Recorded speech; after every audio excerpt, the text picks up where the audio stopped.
Hello student, good morning all of you. हमारा हिंदी साहित्य का इतिहास का पार्ट 4 यानी भाग 4 चल रहा था, जिसके अंतर्गत हमने भक्ति काल आपको कल बताए थे। उसमें हमने निर्गुण भक्ति धारा के अंतर्गत प्रेम मार्गी और ज्ञान मार्गी शाखा के बारे में बताए थे, विशेषताएं और उसके कवियों के नाम। अब आज हम सगुण भक्ति धारा के अंतर्गत राम भक्ति शाखा और कृष्ण भक्ति शाखा पढ़ेंगे, है ना। तो सबसे पहले देखिए सगुण भक्ति धारा क्या होती है। सगुण भक्ति धारा के उपासकों का अवतार और लीला पर अधिक आग्रह रहा है। इस धारा के प्रमुख कवि तुलसीदास और सूर हुए हैं और उन्होंने अपनी रचनाओं के द्वारा मध्य युगीन साहित्य का चहुमुखी विकास किया है। सगुण भक्ति धारा को दो उप शाखाओं में विभाजित किया गया है। कौन सी उप शाखाएं? राम भक्ति शाखा व कृष्ण भक्ति शाखा। ठीक है। अब राम भक्ति शाखा जो है, ये जो फर्स्ट वाली है, उसके अंतर्गत क्या बताया गया है कि निर्गुण और सगुण दोनों धाराओं के कवियों ने राम की उपासना की है। हिंदी साहित्य के क्षेत्र में राम भक्त कवियों का संबंध रामानंद से है। रामानंद राघवानंद के शिष्य थे और रामानुजाचार की परंपरा के आचार्य थे। वे अत्यंत उदार गुरु थे, सभी वर्गों के लोग उनके शिष्य थे, है ना। ये इसका परिचय हो गया। अब विशेषताएं राम भक्ति शाखा की क्या है?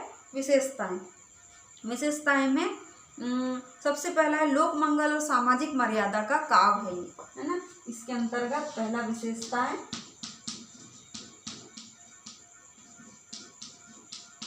और दूसरा इसमें क्वेश्चन क्या पढ़ेंगे? कवियों के नाम, है ना, कवियों के नाम वैसे इसमें भी रहेगा। ठीक है। अब सेकंड है इसका सभी काव्य में छंदों और लोकगीतों का प्रयोग। थर्ड है इसका वैष्णव और शैव संप्रदायों में सामंजस्य लाने का प्रयास। अगला है अवधी और ब्रज दोनों ही भाषाओं का प्रयोग। इसके प्रमुख कवि तुलसीदास, नाभादास, प्राणचंद चौहान, हृदय राम, अग्रदास और बालारी। अब अगला जो है कृष्ण भक्ति शाखा। इसका परिचय है कि कृष्ण भक्ति शाखा के प्रवर्तक महाप्रभु वल्लभाचार्य थे। आचार्य वल्लभाचार्य ने कृष्ण को ही परम ब्रह्म पुरुषोत्तम कहा है। कृष्ण भक्त कवियों ने भगवान के लीला में मधुर रूप का वर्णन किया है। विशेषताएं में साकार ब्रह्म की उपासना, ब्रह्मा के लोक रक्षक एवं लोक रंजक रूप की स्थापना, रहस्यवादी कविता का प्रारंभ, व्यक्तिवादी साधना और लोक साधना का महत्व, प्रबंध मुक्तक तथा खंड काव्य की रचना और ब्रज और अवधि दोनों भाषा में काव्य रचना। अब प्रमुख कवि सूरदास, कुंभन दास, परमानंद दास, कृष्णदास, है ना, चीत स्वामी, गोविंद स्वामी, चतुर्भुज दास, नंददास, मीराबाई, रस खान आदि जो है इसके प्रमुख कवि। अब उत्तर मध्यकाल, इसका जो सेकंड है तीसरा नंबर, उत्तर मध्यकाल या रीतिकाल या उत्तर मध्यकाल रीतिकाल या उत्तर मध्यकाल। ठीक है। अब उसके बाद इसका समय कितना था?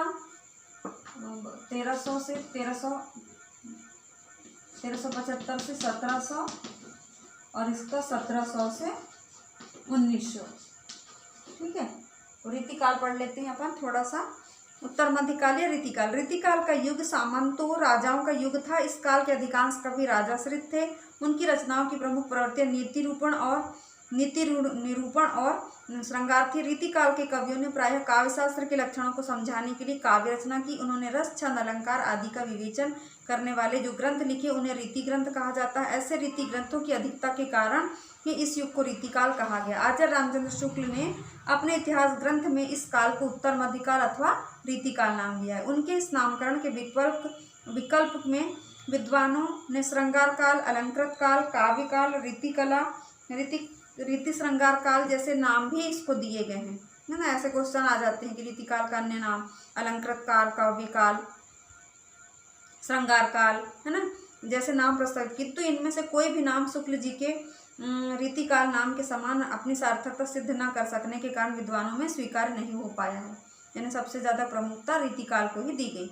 रीतिकाल के प्रतिनिधि कवि केशव, भूषण, पद्माकर, बिहारी, बोधा, उनका संबंध किससे रहा है? मध्य प्रदेश से हो रहा है। इन कवियों के बगैर रीतिकाल अधूरा सा लगता है, इसीलिए रीतिकाल को मध्य प्रदेश की देन भी कहा जाता है। ऐसे क्वेश्चन आ जाते हैं कि रीतिकाल को मध्य प्रदेश की देन क्यों कहा जाता है? इसका आंसर अपने को यहीं से छाट के लिखना पड़ेगा। फिर है अधिकांश कवियों ने काव्य रीतियों का पालन करते हुए अनेकानेक ग्रंथों की रचना की। कवियों की यह धारा इसीलिए रीतिबद्ध धारा कही गई। इस धारा के कवियों में केशव, सेनापति, देवभूषण, पद्माकर, मतीराम आदि है। इस रीतिबद्ध काव्य धारा के समानांतर इस काल में प्रेम और सौंदर्य वर्णन की एक ऐसी धारा भी प्रवाहित है जिसने रीति के पालन की प्रायः उपेक्षा की है। इस धारा के कवियों में घनानंद, बोधा, ठाकुर, आलम आदि का नाम उल्लेखनीय है। यह धारा रीति मुक्त धारा के नाम से जानी जाती है। विद्वानों ने रीति ग्रंथ रीति सिद्ध धारा के नाम से एक अन्य धारा का भी उल्लेख किया है। बिहारी इस रीति सिद्ध धारा के कवि कहे गए। इस प्रकार रीतिकालीन काव्य की 3 धाराएं हैं, रीतिबद्ध, रीतिमुक्त और रीति सिद्ध। विशेषताएं इसकी देखिए। इस काल के काव्य में श्रृंगार की प्रधानता, काव्य के साथ साथ रस, छंद, अलंकारों का विवेचन, मुक्तक कविता होने के कारण कवित्व, सवैयत, दोहा आदि छंदों का प्रयोग। कवि अधिकतर राजा के आश्रित होते थे। कवियों की भाषा ब्रज भाषा थी और इसके कवि में केशव दास, चिंतामणि, मतीराम, देव, पद्माकर, बिहारी, बोधा, है ना, आलम, ठाकुर, ये सब जो है इनके नाम है। अब यहाँ पर अपनी कक्षा समाप्त कर रहे हैं हम। तो ये रीतिकाल तक हो गया है और हम नई बुक मंडे से पढ़ेंगे। तो आधुनिक काल जो है कल हम आपको बता देंगे। धन्यवाद बच्चों।